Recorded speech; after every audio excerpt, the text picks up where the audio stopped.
ঈদ ডেজার্টগুলোর মধ্যে পুডিং আমার স্পেশাল একটা আইটেম। এই আইটেমটা না থাকলে ঈদ আইটেমগুলো অপূর্ণ থেকে যায়। আসসালামু আলাইকুম, কেমন আছেন সবাই? আশা করি ভালো আছেন। তো আমি সেই পুডিংটা আমি বানাবো। তো তার জন্য আমি ফুল ফ্যাট যুক্ত ফ্রেশ খাঁটি দুধ নিয়েছি, গরুর দুধ নিয়েছি। তো এই দুধ আমি জাল করে অর্ধেক করব। তো এখানে হাফ লিটার দুধ আছে, আমি জাল করে অর্ধেক বানিয়ে ফেলবো। তো দুধ অনবরত নেড়ে দুধটা জাল করে নিতে হবে, যাতে করে নিচে লেগে না যায় এবং উপরে সরও না পড়ে যায়। তো আমার এই পুডিং তো সবাই বানায়, সবাই খায়, এটা একটা কমন জিনিস। কিন্তু তো আমার দুধ শুকিয়ে গেছে, প্রায় অর্ধেক শুকিয়ে গেছে। এখন আমি এখানে হাফ কাপ চিনি দিলাম। চিনি দিয়ে 1 মিনিটের মতন জাল করব, যাতে করে চিনির ভিতরে যে পানি থাকে সেই পানিটা শুকিয়ে যায়।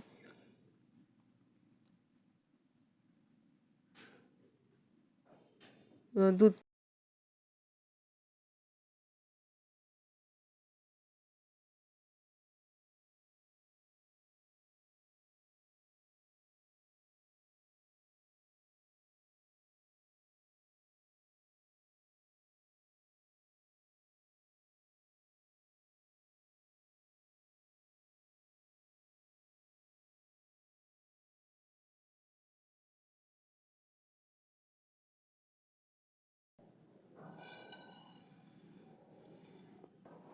পুডিংটা বানাই। তো আমি ক্যারামেল তৈরি করার জন্য চুলায় ফ্রাই প্যান দিয়ে 1.5 টেবিল চামচ চিনি দিয়েছি। তো এখানে কোনো রকম নাড়াচাড়া করা যাবে না, ওর মতো করে চিনিটা গলতে দিতে হবে, লিকুইড হতে দিতে হবে। কারণ নাড়াচাড়া করলে স্প্যাচুলার সাথে আটকে যাবে। আর এই চিনি খুবই সতর্কতার সাথে গলে নিতে হবে, ক্যারামেল তৈরি করতে হবে, যাতে পুড়ে না যায়। পুড়ে গেলে তিতা লাগবে।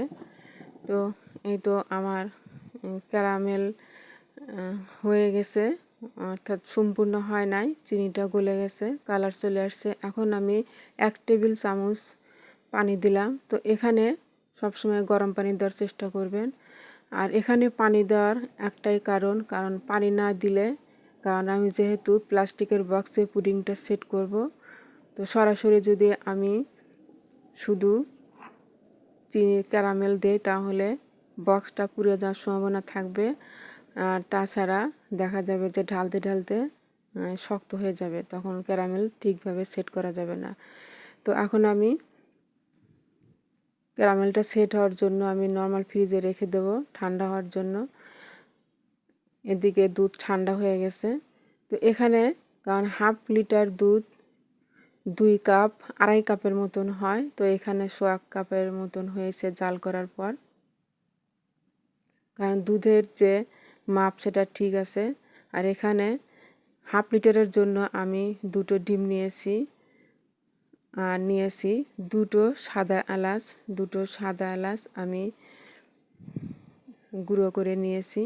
2টো সাদা এলাচই লাগবে। এই তো 2টো সাদা এলাচ, 2টো ডিম, হাফ লিটার দুধ আর সামান্য লবণ দিয়েছি।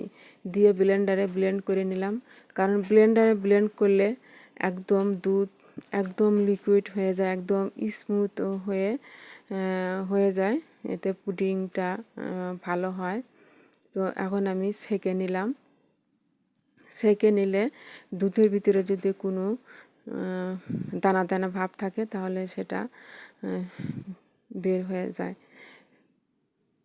আমি একটা পলিপ্যাকে আমি বাটিটা বক্সটা ঢুকিয়ে নিলাম, এতে করে আমার এই পাত্রে দিতে সুবিধা হবে।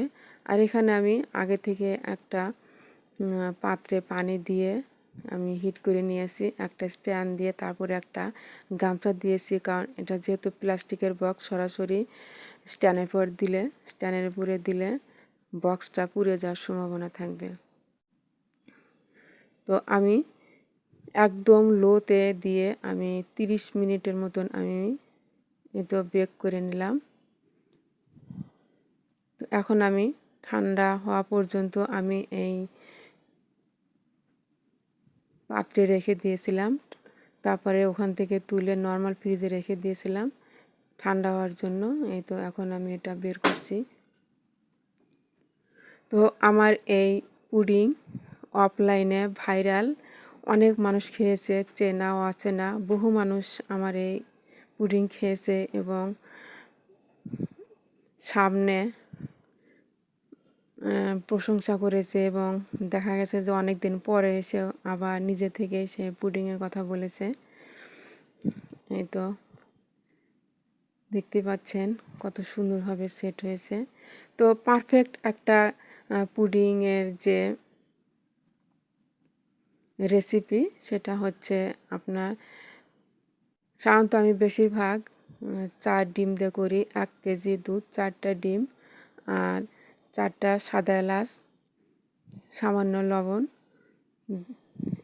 দিয়ে করি। আর মাঝে মধ্যে আমি 2টো ডিম দিয়ে করি।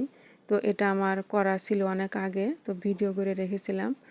তো ভাবলাম তো এই ভিডিওটা দিয়ে পরবর্তীতে আমি 4টা ডিমের একটা পুডিংয়ের ভিডিও নিয়ে আসব।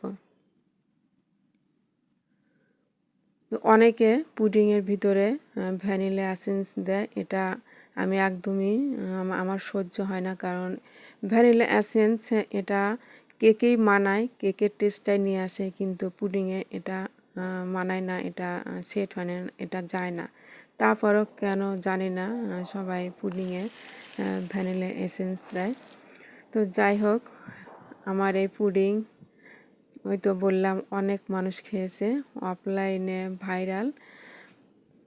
এখন আমি পুডিংটা হচ্ছে এই তো আমি ঢেলে নিলাম, দেখতে পেলেন কীভাবে ঢাললাম। প্লাস্টিকের বক্সের সাথে সেভাবে লেগে থাকে না, ইজিলি বের করা যায়। তো এখানে ক্যারামেলের পরিমাণটা বেশি, এটা আমার পছন্দ না। একদম দেখা যাবে যে ক্যারামেলের ভিতরে পুডিংটা সাঁতার কাটছে, সেজন্য আমি কিছুটা ক্যারামেল আমি সরিয়ে নিলাম। দেখতে পাচ্ছেন ক্যারামেলের কালারটা কিন্তু খুবই আকর্ষণীয় একটা কালার হয়েছে এবং কেকটা ভিতরে এবং বাইরে খুবই স্মুথ একটা কেক হবে, একদম সফট, মুখে দিলে মিলিয়ে যাবে। দেখতে যেমন সুন্দর এবং খেতেও অসাধারণ। আমার এক রিলেটিভের গায়ে হলুদে আমি কেক এবং পুডিং দিয়েছিলাম।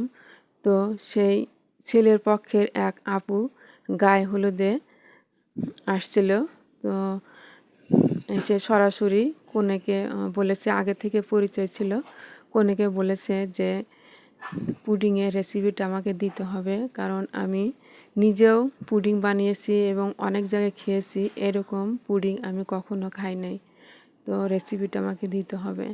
তো সে কনে ছিল হচ্ছে আমার ভাগ্নি।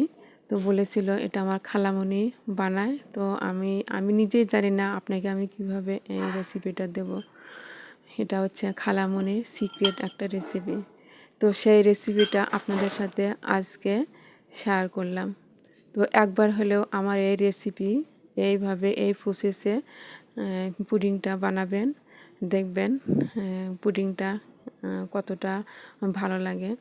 খুবই মজার একটা পুডিং, যে একবার এই পুডিং খাবে সে পাগল হয়ে যাবে। তো ভিডিওটি ভালো লাগলে লাইক, কমেন্ট, শেয়ার দিয়ে পাশেই থাকবেন। আমার ফেসবুক পেজ এবং ইউটিউব চ্যানেল সবাই সাবস্ক্রাইব করে পাশেই থাকবেন। এই পুডিংটা হলো 4টা ডিমের।